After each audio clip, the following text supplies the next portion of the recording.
Hey guys! Today I wanted to talk to you about a really important documentary that I saw recently that had a huge impact on my life. My life and how I view things and my relationship with veganism. It's a documentary related to veganism and animal cruelty. It's not that harsh of a watch. It's not really extremely gory or bloody or anything, so it's a safe watch for anyone you kind of want, anyone that's interested, that you want to give them that little extra push towards veganism.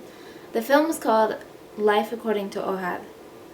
It's a film by Ari Daniel Ehrlich, and I'm going to insert the preview so y'all can watch it. A little less work for you so you can see what it's all about.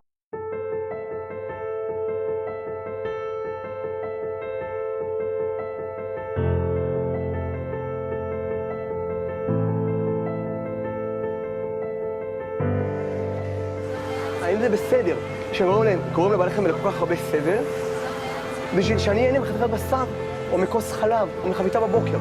יש פה רצח נקודה, האם זה בסדר? Fuck it.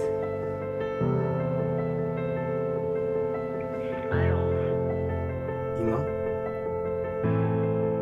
זה אוהד. אתה חסר לנו, אנחנו רוצים אותך בבית, אנחנו כל כך חושבים עליך. תקשיב טוב מה שאני אומר לך עכשיו. אני באופן אישי לא רוצה בחיים שלי אנשים כמוך! אתה חייב כבן אדם!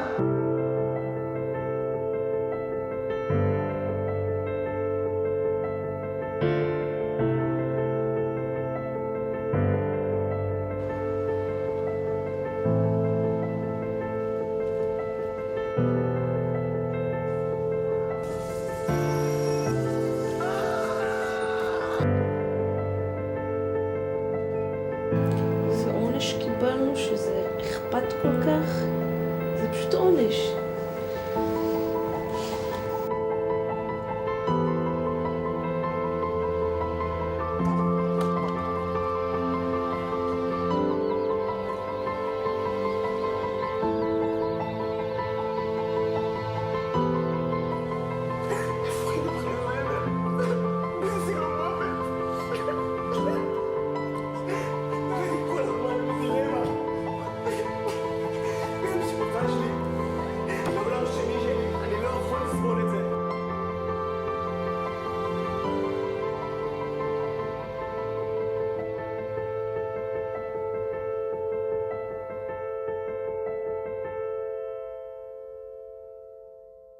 To me, this film had a couple of themes, multiple themes.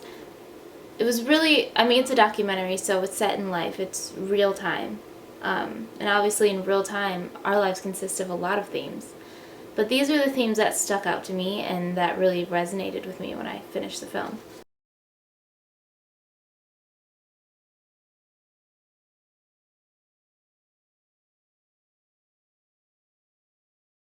One of the themes that I noticed is the feeling of feeling trapped.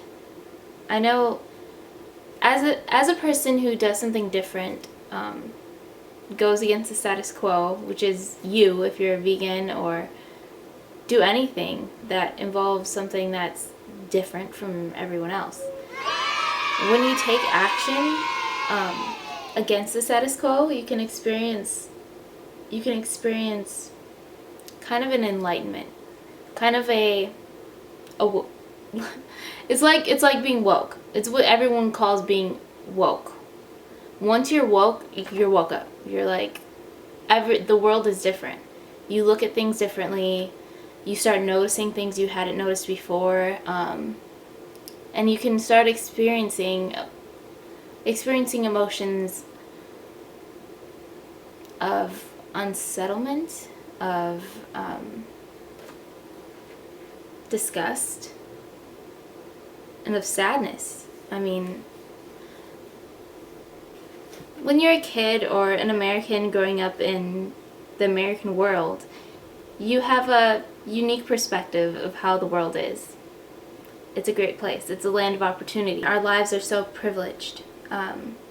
There's a lot of pain in the world that we don't get to experience, thank God, or witness firsthand. So we have a naive perception of the world.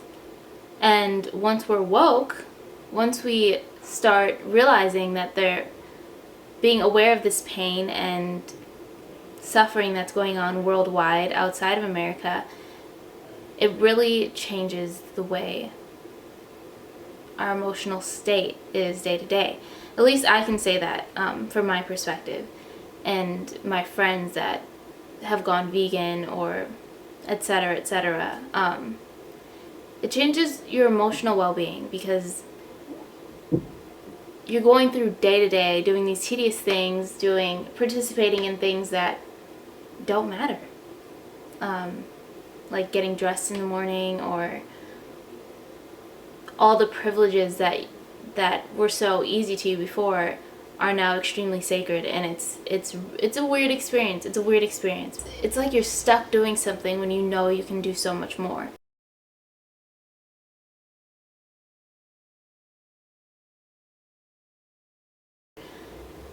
And I'll move on from that to my next theme. So my next theme, and all these themes are extremely huge and I can't go into them in depth, and that's why this film is so beautiful, because you can watch the film and then experience those themes yourself. The next theme is sacrifice, which is probably the biggest theme in this entire film.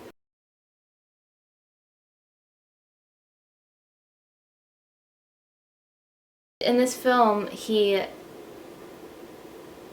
doesn't see his family, which hurts me so much, and that's so sacrificial because your family is so valued to you, of so much value to you, just emotionally, stability-wise, and it's your family. You love your family, you know, and throughout this film you just see this huge war going on between him and his family. המטרה של הישיבה הזאת מסביב לשולחן היא בהחלט בשביל להתקרב אליך. לא ראינו אותך 7 שנים. 7 שנים. אם אתה מחר בלילה, חס וחלילה, קורא לך תאונה, ואתה צריך השתלה של איזה איבר, אני באה ונותנת לך אותו. כי אתה אח שלי. וזה לא קשור עכשיו למין האנושי, או בני אדם, או מוסר. אני לא אתרום קריאה לכל אחד, אני לא אתרום קריאה לכל אחד. אבל אתה אח שלי. ומפה זה נובע. Because he won't let it go. He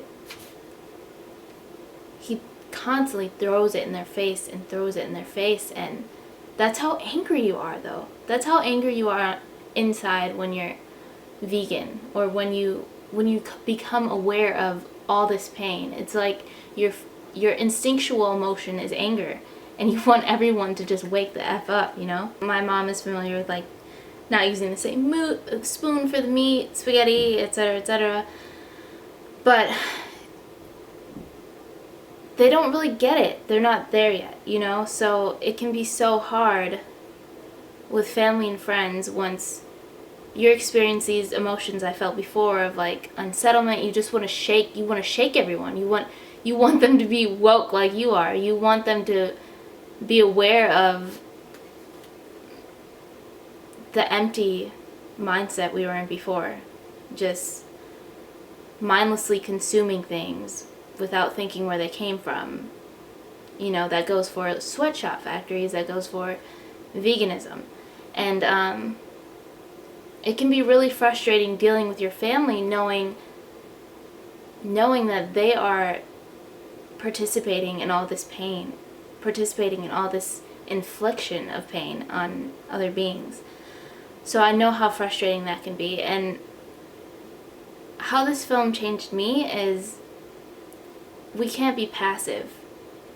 We have to stop being passive. And me, I mean, I like to take the approach, which is the easy approach, which is not the approach he's taken, which he's extremely courageous to take. The approach of just hoping they'll come my way, which works. It just is a lot more time consuming. Leading by example, you know, hoping that they'll see the difference I'm making, and that has helped. I mean, my family recycles more, they eat less meat, but the connection isn't there yet. They're doing it for love of me, and the connection of why I'm doing it, and they don't want to make that change yet. They don't want to make that big conscious change where they're conscious of their lifestyle and how much pain it's caused. Okay, sorry, my card is full, so I have to record the rest of this on my phone, but to finish off, it can be extremely hard for the people you love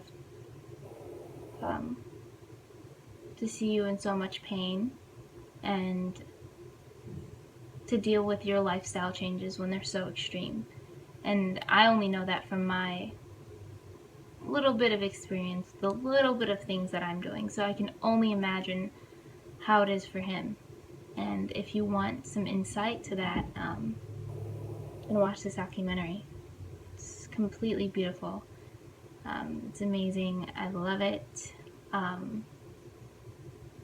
I don't know, I'm not that articulate, but I highly suggest you watch this, and I thank you so much, Ari, is that how you say your name? Daniel Ehrlich, for sending this documentary to me to review, for taking a chance on my tiny channel to review this documentary and allowing me to be a part of it, because I've really left it change, and I've thought differently every single day since I've watched it, so thank you.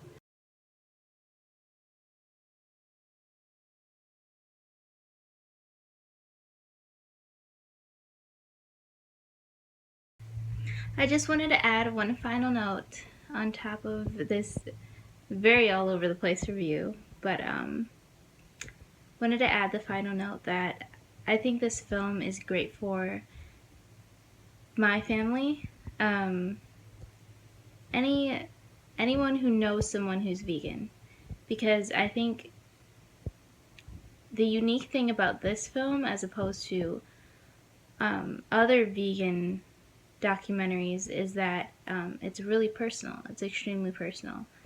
And in OHAD, the main character, you can see your brother that's vegan, or your friend that's vegan, or your coworker that's vegan.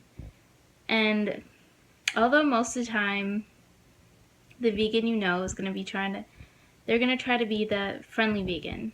They're going to try to be the person that doesn't push veganism on you. And just know inside that they want to be OHAD. They want to be the person that makes you go vegan, and they want the whole world vegan. And these are the kind of emotions they deal with if they chose the life of veganism. These are their struggles. So if you want to understand those better, I suggest you watch the film. Okay, thank you guys for watching. See you next time.